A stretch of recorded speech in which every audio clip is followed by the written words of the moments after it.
अस्सलाम वालेकुम एवरीवन। आज हम लेज़र का सेकंड लेक्चर डिस्कस करेंगे, stimulated emission rate. Stimulated emission rate के बारे में जानने से पहले हम थोड़ा बहुत फिर से स्टिमुलेटेड एमिशन को डिस्कस करते हैं। हमने प्रीवियस लेक्चर्स में पढ़ा कि जो भी एटम ग्राउंड स्टेट पर पड़ा होता है, जब उस पर कोई भी फोटॉन की बम्बार्डमेंट कराई जाती है तो वो उसकी एनर्जी को एब्जॉर्ब करके एक्साइटेड स्टेट में चला जाता है, यानी अपवर्ड स्टेट में चला जाता है। लेकिन आफ्टर द टाइम डिके जो होता है वो 10⁻⁻8 सेकंड का होता है। जैसे ही ये टाइम कंप्लीट होता है, वो एटम खुद ब खुद वापस फोटॉन को इमिट करके वापस ग्राउंड स्टेट में आ जाता है। इस प्रोसेस को स्पॉन्टेनियस एमिशन कहा जाता है। अगर हम कहें कि ये एटम फोटॉन को इमिट करने के बाद जैसे ही यहाँ पर पहुँचे, अभी ग्राउंड स्टेट पर नहीं पहुँचा, और हम इस पर कोई फोटॉन बम्बार्ड करा दें और ज़बरदस्ती खुद एमिशन का फंक्शन परफॉर्म कराएं तो उसे स्टिमुलेटेड एमिशन कहते हैं। यानी ऐसा एमिशन जो खुद से परफॉर्म ना हो, हम खुद उसको परफॉर्म कराएं, उसको स्टिमुलेटेड एमिशन कहा जाता है। अब हम बात करें स्टिमुलेटेड एमिशन रेट की, यानी change of stimulated emission with respect to time decay is called the stimulated emission rate. अब स्टिमुलेटेड एमिशन रेट को हम कैसे कैलकुलेट कर सकते हैं, ये हम डिस्कस कर रहे हैं क्वांटा की बुक से। तो dN2/dt से मुराद है कि जब सेकंड लेवल पर एटम पड़ा हुआ था with the respect to time decay directly proportional the N2 के, यानी जो सेकंड नंबर ऑफ लेवल पर जो एटम पड़ा हुआ है उसको N2 से रिप्रेजेंट किया गया है कि dN2 जो है dN2/dt डायरेक्टली प्रोपोर्शनल है N2 के। अगर हम इसके प्रोपोर्शनैलिटी कांस्टेंट को ख़त्म करें तो ये आ जाएगा W21 जो है ये प्रोबेबिलिटी ट्रांजिशन को रिप्रेजेंट करता है। प्रोबेबिलिटी ट्रांजिशन से क्या मुराद है, यानी प्रोबेबिलिटी, यानी हमें पता होना चाहिए कि इस एटम की जो है ये इमिट करने के बाद ग्राउंड स्टेट पर आ रहा है, यानी लाजमी है कि चांसेस हैं कि एटम यहाँ पर मौजूद है और उसमें एक्साइटेड से ग्राउंड लेवल तक चेंजेस भी आ रहे हैं, तो उसको प्रोबेबिलिटी ट्रांजिशन कहा जाता है।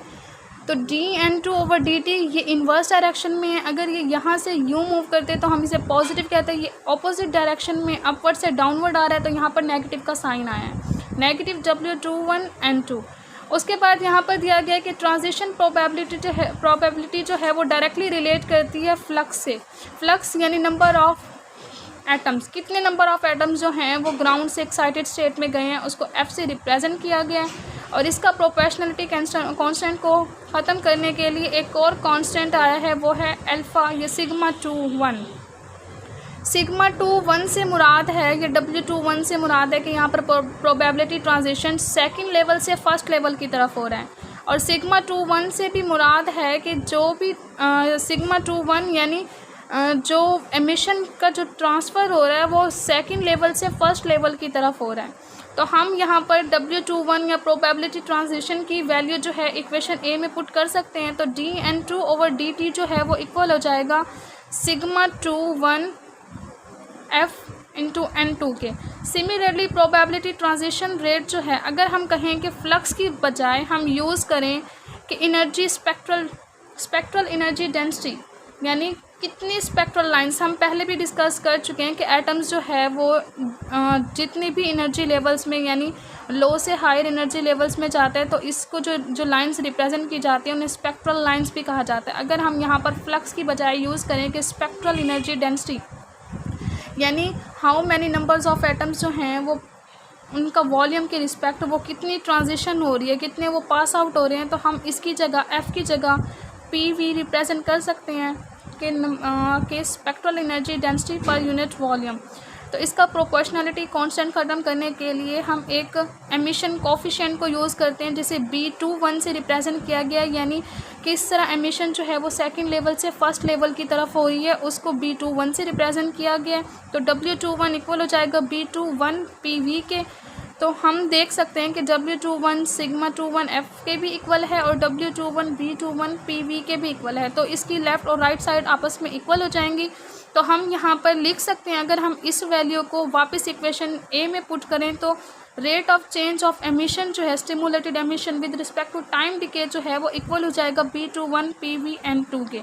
और इसी को स्टिमुलेटेड एमिशन भी कहा जाता है, यानी सेकंड लेवल कहें या एक्साइटेड लेवल से ग्राउंड स्टेट में एटम्स का ट्रांसफ़र होना, बाय इमिटिंग द फोटान को इमिट करते हुए, और वो भी इमिशन ऐसा हो जो खुद परफॉर्म ना हो, बल्कि उस इमिशन को हम खुद परफॉर्म करवा रहे हो, यानी टाइम डिके को चेंज करके, तो उसे स्टिमुलेटेड एमिशन कहा जाता है। और यही स्टिमुलेटेड एमिशन अगर with respect to time decay हो तो उसे स्टिमुलेटेड एमिशन रेट कहा जाता है, जिसे R21 से रिप्रेजेंट किया गया है। और एक और न्यू थिंग ये कि यहाँ पर हम जब भी बात करते हैं कि एटम्स जो है वो एक्साइटेड ग्राउंड स्टेट से एक्साइटेड लेवल में जा रहा है, तो बेसिकली एटम जो है वो खुद मूव नहीं करते, यहाँ पर इलेक्ट्रॉन्स एक्साइटेड स्टेट में जा रहे होते हैं। एटम्स हम यहाँ पर सिर्फ सपोज कर लेते हैं कि एटम्स जो हैं वो ग्राउंड स्टेट से एक्साइटेड स्टेट में मूव कर रहे हैं। एक्चुअल में इलेक्ट्रॉन्स जो होते हैं वो एक्साइटेड होकर ग्राउंड से एक्साइटेड लेवल में चले जाते हैं। तो ये था स्टिमुलेटेड एमिशन रेट। तो नेक्स्ट लेक्चर में हम डिस्कस करेंगे एब्सॉर्प्शन रेट फॉर लेज़र के लिए।